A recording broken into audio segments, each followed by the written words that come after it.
Welcome everyone! In this video, we are in the Ultra League, showcasing another very powerful team featuring Aurorus. Aurorus on a double rock, ABB style team for the Ultra League. I love using Aurorus, and it is about as good of a closer as you can get. And also on this team, completing the double rock backline, Regirock. This thing, very underrated and underutilized. This thing is legit. It's a Regi. What more could you expect? It's on the safe swap, has more play on the safe swap, and also on this team, Golisopod, to add a nice layer of much needed water protection. The two rock types protect Golisopod from, of course, the flyers, most notably Charizard. Yeah, these battles were actually taken from day one of Ultra League. I had a couple of sets left. I said, I want to try a double rock line, and it was a lot of fun. But here we go, XL Pelipper, holy smokes. I do have one of these myself. It is a fun time, but here we are. We got to get out of there. That was a bad lead into our Regirock, and we are quite bulky, much like Registeel. And speaking of, they make a play into one. This is starting to look awfully familiar. Holy smokes. I think I've seen this core somewhere before. They're running an XL Ultra League version of a classic Great League comp. And we are A-OK here, guys. Those of you who follow this channel will know Regirock actually beats its steel counterpart on even shields and even energy. And we are running Legacy Earthquake. I'm quite fond of it. A Virizion meta does make this moveset quite rough, but I do like it. But Focus Blast will do just fine as well. But we are just putting in the work here up against this Registeel. I don't know if they know the matchup. They are trying like heck to flip this matchup. And I understand that because it's a steel type, but this matchup is not does not go into Registeel's favor, let's just say. They realize that, so they bank some energy and bail back into the Pelipper, not knowing what we have in the back. We happen to have a rock type, a second rock type lurking, but we are going to have to tank some super effective damage in the process. But Aurorus, quite bulky, tanks 2 weather balls, no problem, and shields are down. We are beaming this Pelipper here. We get to this, and we're saying bye-bye to the Pelipper. Holy smokes.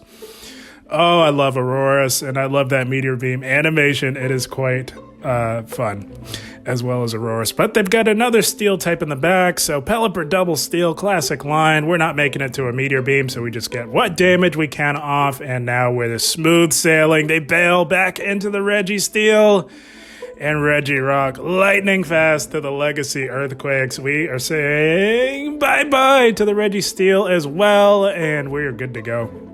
This A/ can do nothing to our Golisopod. Newly buffed Golisopod. Holy smokes, this thing has been buffed to the moon.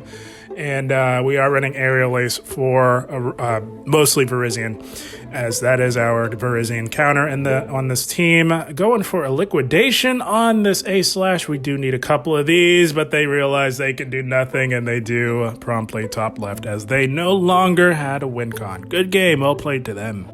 Oh, I had a blast with this double rock ABB team. It was a lot of fun and quite effective, and here we go for reasons like this. We've got an XL Hitmontop here, newly buffed Hitmontop, and for some crazy reason, we go for liquidation. Again, this was day one Ultra, so I guess my excuse is I'm so used to having to throw liquidations because its other moves were so bad for so long. But yeah, definitely just throw Aerial Ace if you've got a fighter. But they safe swap a Tentacruel, and we had just the answer. Holy smokes. Legacy Earthquake, few people are expecting it, and they let it go, doing big damage on a very tanky Pokemon. And we just needed to land one Earthquake. All we need to do now from here on out is spam off these Stone Edges Regirock. Amazing, guys. It spams off these nuke moves as if they were bait moves. That is absolutely insane. I love Regirock. As you can see, we do comfortably tank a Scald. We do not comfortably tank 2, although we are resisting this fast move pressure. So we comfortably tank 1, and we play out all even shields from here on out. And they do cut the losses, finally realizing that it's not going to happen for that Tentacruel.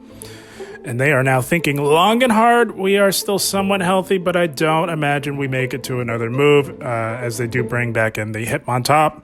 Get quite an energy lead, and yeah, they are back-to-back close combats now. And they do have stab, so they hit us pretty hard. That's quite a bit of resisted damage there, forcing a shield out of us. I really want to Hitmontop myself. That thing puts in work in Ultra for sure. And they've got a Steelix lurking in the back. So going to rip off this liquidation here. They do survive. And now we're just going to throw Aurorus in here to absorb damage and try and slowly chip away at this very, very tanky Steelix here. Going for a Weather Ball, they let that go. That's all you really want to do up against a Pokemon like Steelix. It is not worth it to build all the way up and go for a resisted Meteor Beam just to buff your ice damage. That's just not worth it in my opinion. So just go straight Weather Ball, not a big deal. It will slowly but surely add up on the Steelix as we see here. And I don't know what they're doing. I think their win con is with the Steelix, but they just let that thing go. They had to move.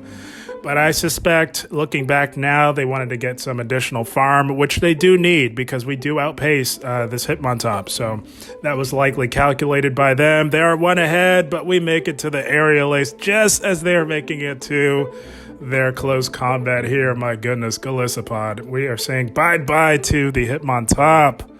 Golisopod, also a very fun Pokemon and very much improved. Good game, well played to them.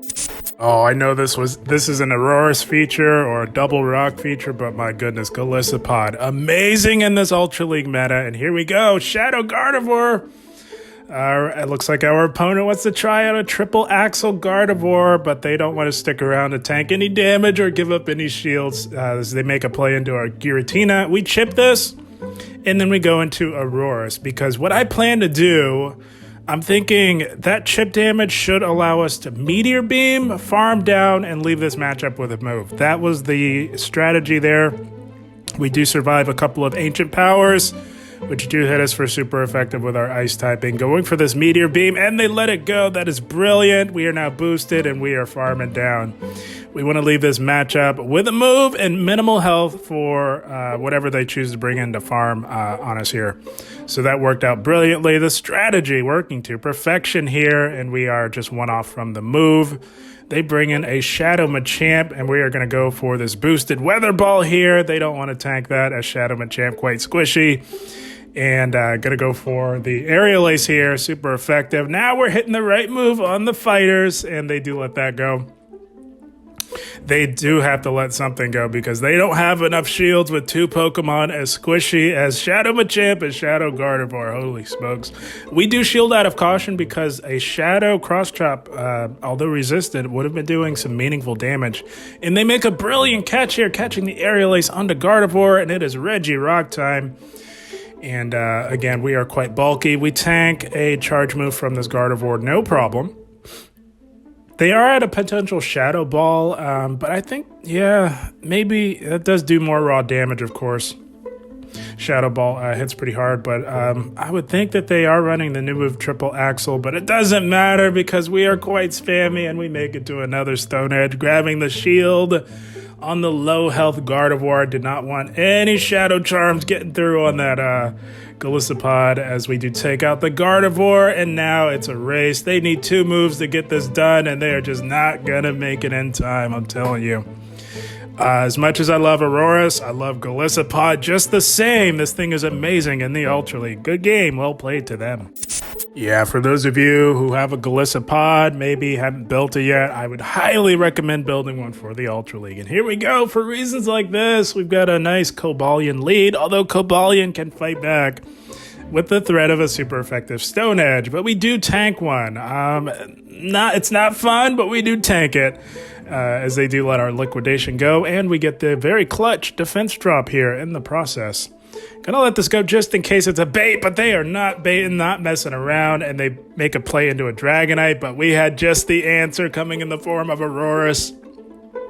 If we're not gonna let this Dragonite get off on us here, we're going for the Weather Ball right off the bat, but they want to get off a move here.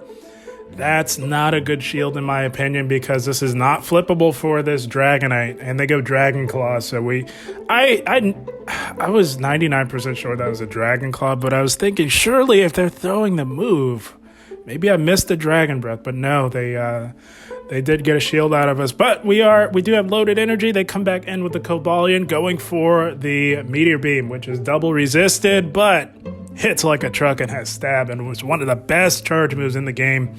They don't want to mess around. They take us out with a Sacred Sword and make a brilliant catch onto a Drapion. My goodness. Hats off to the opponent. They are playing out of their minds here. They kind of have to. They were up against it with the lead like Golisopod here. So we are in with our Regirock. Generally a good answer to a Drapion, especially if they're not running Aqua Tail, which it does not appear as though this one is. And we're actually going to bait. I was thinking, maybe they would shield, seeing this as a potential win con, but no, they let that go. Holy smokes. And that did quite a bit of neutral damage. And we will let this next move go as we do survive. And again, with our rock typing, we are resisting this very minimal fast move pressure here. So now we just go straight Stone Edge from here on out. I think they should have maybe shielded that Stone Edge, but it wasn't flippable for them either way. So yeah, they're putting a lot of hope and faith into this Cobalion. Gonna look to grab that final shield as we are close to a move on our Golisopod, and we do. We were just a few Shadow Claws off, and we get to the Aerial Ace, which hits for neutral damage. My goodness, this team puts in the work, and it looks like they... I don't know what happened with them, but we say bye-bye nonetheless, courtesy of Golisopod. Yet again, guys, I'm telling you, I cannot stress this enough. Golisopod, very much worth investing in. Good game, well played to them. Yeah, this Ultra League team was a lot of fun, quite effective as well. And here we go, a fellow Golisopod enthusiast here. We are in a mirror matchup here. And we are going to go for an Aerial Ace on CMP, and it looks like a rare CMP that we actually win with our very highly ranked Golisopod here. So they do survive one, and so do we, so we're going to let this go. And right about here, I was expecting them to catch, because generally when you know you're going to lose CMP tie, you try to catch that move, but they held on, and they got a few extra Shadow Claws in, getting a slight energy lead on their Golisopod. As they do meet our Regirock here with a Greedent. So Greedent very much improved as well. I very much enjoy this thing in Ultra, but this is generally a good matchup for Regirock here. They just don't hit hard enough, although the mud shots do add up because they are doing super effective damage. But Regirock about as bulky as it gets, but getting 2 defense drops, not ideal. Gonna go for another Stone Edge here. That is what you'll want to be doing in neutral situations, straight Stone Edge. And it actually does more damage with the stab bonus now with the nerf. So we're just letting all this go. And I decide to, after a little bit of lag there, I decide to undercharge to try and load up on energy. Maybe should have hit a nice, because we would have been able to maybe farm down and not have to give up switch again and catch this resisted body slam here. We're trying to make something happen here, but we do successfully catch that, and this Golisopod is absolutely loaded. Gonna start shielding here. Still not quite sure what else they could have in the back behind their own Golisopod here. And we are just going to try and load up. I did not want to have to play to a CMP tie that I don't win, but I really do want to load up on energy. So now we are getting outplayed here a little bit. This Golisopod putting in the work on us here, holy smokes. But yeah, I want loaded energy, and I just don't know what they have in the back. It is a wheezing, and yeah, playing to that CMP tie. To be honest, I lost track of the energy. I didn't think that would have been a CMP tie, but that was very unfortunate because we could have gotten rid of that Golisopod a little bit earlier, perhaps, or maybe not. It would have been tough either way, but yeah, this thing is just too tanky. They know what they're doing. They swap to clear the debuff, and yeah, it's too healthy. They have a shield. They had a lot of bulk behind their Golisopod as well, but yeah, I don't think this is going to happen. We are definitely within brutal swing range, and we need 2 liquidations plus fast move pressure to get this done, and to get past the shield, we need a third move. It's just not going to happen. So yeah, good game to them. Very well played with their patience, and yeah, just could not quite get that one done, unfortunately, but you can't win them all. Good game, well played to them. All of the moving parts to this Ultra League ABB style team complement each other beautifully. And here we go, Ampharos Nightmare lead. We go into our safe swap Regirock, and they meet us with a Clefable. So, got a slight energy lead here. This is something where it's neutral enough to where I think we can make a play for switch. They do let our first move go. And of course, Clefable can threaten with some massive super effective damage. Honestly, I was not sure how much it would do. I was certain we would survive. I just was not sure by how much. This was a matchup that I did not think of looking up, but probably should have, as Clefable has a lot of play in this Ultra League with Fairy Wind now. Going for yet another Stone Edge here. We did grab a shield on that second one, and they let the other one, the third one through, excuse me. And now I just want to, I want to keep alignment. Can't have that Ampharos anywhere near our Golisopod. And we do have Legacy Earthquake, so I'm quite confident that if they bring that back in, we can get that shield right back. Although most trainers are not expecting Legacy Earthquake, so we're actually just going to go for it. Not going to bother to bait. And if they let it go, it should one-shot. But no, they shield! Holy smokes! Oh, that was crazy. Not a lot of trainers expect that. Expect the Legacy Earthquake, but hats off to them. And they do hit us with a Trailblaze, not making it to another Earthquake, unfortunately. So we will have to settle for the Stone Edge here, which obviously doesn't do nearly as much damage. It's crazy that they shielded that Earthquake. And now shields are down, and this thing can hit our backline, hit our entire team for super effective damage. Oh my goodness, this thing was putting in work, and they get to yet another move. Oh my gosh. Shadow Ampharos absolutely terrorizing our existence here, but they have a Charizard in the back. Oh my gosh. And we hit like a truck, and we can hit Zard for super effective damage. Golisopod comes in clutch. We're saying bye-bye to the Charizard. Get that Charizard out of here. And they're not making it to a move in time. Holy smokes. Oh man, that was looking pretty dire for a while, but Golisopod came in clutch in the end. Good game, all played to them.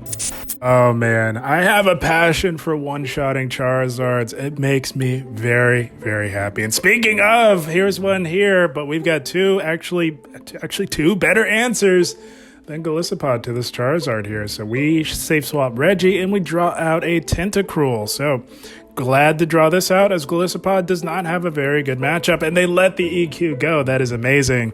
So as we saw in a previous matchup, one EQ plus Stone Edge gets the job done, but they often stay in and think that they can flip this. It's not a good matchup for Tentacruel. So they are very weak to a rock type like Regirock, which may be good news for our Aurorus in the back. So gonna shield this up. They are putting up a fight here. Gonna try their best, but it's just not gonna happen. We're resisting this fast move pressure with our rock typing, and we do thoroughly outpace. So going for yet another rock slide and see if they want to cut the losses here. But no, they really want to put up a hard fight. And we happen to lose CMP tie up against this thing here. That did look like, I'm pretty sure we hit the move. Yeah, we did. Wow. I did not expect to lose CMP tie up against the Tentacruel, but it doesn't matter. We keep switch. We're saying bye-bye to the Tentacruel, and now we control alignment. They have a Skuntank in the back, and they farm down with resisted poison jabs, getting a sizable energy lead here. So now we throw Golisopod in, knowing the full team. Just going to use Golisopod as a damage sponge. I'm recognizing that the win condition lies with our Aurorus. After a good bit of lag there, I'm going to try and make it to one move to just get what chip damage we can in here. We should survive a crunch. Barely! My goodness. I thought we'd survive by a little bit more than that, but my goodness, those very highly ranked IVs coming in clutch, allowing us to chip this thing. Any bit of chip damage would be very much helpful here with one Pokemon remaining. And they throw their move here. So now the play is to overload as much as possible to be as close to a move for that full health Charizard in the back here. So now we will go for the Meteor Beam. We have ensured that they cannot outpace us to a Blast Burn. We take out the Skuntank, and oh my gosh. Oh, this is way overkill on this Charizard, but I don't care. We need to one-shot this thing. We're saying bye-bye to yet another very annoying Charizard in the Ultra League. Oh, nothing pleases me more. That's going to be yet another good game. Well played. Yeah, guys, I'm here to tell you, if you've got all three of these Pokemon, definitely worth giving a try. And here we go. Tapu Fini. This is where Aerial Ace really comes in clutch. The newly improved Aerial Ace for the Tapu Fini matchup, specifically, as you can hit this thing for neutral damage, but they make a play trying to catch a move onto Giratina, unsuccessful as we exercised some patience, and we are in on our Aurorus here. Gonna look to go for the Meteor Beam boost. It's still gonna do a massive metric ton of damage, and we grab the shield. So they are looking to make a play for switch here. Very interesting. But of course, we're not going to let that happen. We're boosted. We can now go straight Weather Ball from here on out. And got to let this go. We do survive. And with boosted Powder Snows, we can farm down very easily and not have to give up a shield, leaving with minimal health for, I presume, the Tapu Fini to farm. And so minimal that we're not even able to make it to a move. Holy smokes. That's okay. Gonna let this go, even if it is the Moonblast. We do survive, but I don't think that they quite made it there. Yeah, no, they weren't quite there. And oh my gosh, they go to Excadrill in the back? Holy smokes. This looks like an old Fantasy Cup team. Holy smokes. But, you know, to be honest, guys, it is a very strong answer to Steelix. And now with Stunfisk nerfed, I guess with a little tweaking of strategy, Excadrill maybe could be okay. Does hardwall Steelix, that's for sure. But it is a moot point because we did successfully bait. We didn't even build up to the Earthquake. I just happen to know that Excadrill is so squishy that it's basically an instant shield almost no matter what. And now we are going to say bye-bye to the little squishy mole, and we should be good to go here. We need, looking at the health on this Tapu Fini, I think we need 3 Aerial Aces plus the fast move pressure, as although improved, it's still not the best move in the world, but very much improved and very much usable. For those of you unaware, it is now an Elemental Punch clone, so same damage and energy as something like Fire Punch or Ice Punch, only doing flying type damage. And hitting for neutral damage as we say bye-bye to the Fini. We did need 3 plus the fast move pressure to get that one done, and that was no problem for Golisopod. Good game, well played. So yeah, guys, Golisopod and Aurorus make a very powerful core. Regirock, a solid safe swap as well. And speaking of safe swap, that's exactly what we do. We had a Nightmare Ampharos lead, and we get a Nightmare counter swap. Holy smokes. Oh, this is awful. This is where you really wish you had Focus Blast. It really does hurt up against Virizion, but generally not too bad. But we've got an answer in our Golisopod, and right about here, something happens with the opponent. They just stop attacking for some reason, and this battle was very unfortunate because, yeah, they just completely lag out. I don't know if it's the new Go++ or whatever that thing is. I don't have one myself, but I hear that if you have it running during GBL, it can cause this problem. But at the time, I had no idea. And yeah, it just, I'll save you guys the mystery. That one does not go their way, unfortunately. It was just a long, drawn-out battle where we're just staring at a blank opponent. Unfortunate ending to that one. But honestly, I was up to the challenge. It was doable for sure. But yeah, that is the team, my friends. Golisopod and Aurorus, a very powerful core. I wanted to run Double Rock day 1 of Ultra. I had some very good sets go my way with my first team. And I said, you know what? I want to try Double Rock. And I decided to pair these 2 very powerful rock types with a very strong anti-fighter that can also hit Charizard as well. And my goodness, did it pay off. This team was amazing. But guys, I had a blast. I hope you all enjoyed. As always, I thank you for watching and keep up the grind. Thank you, guys.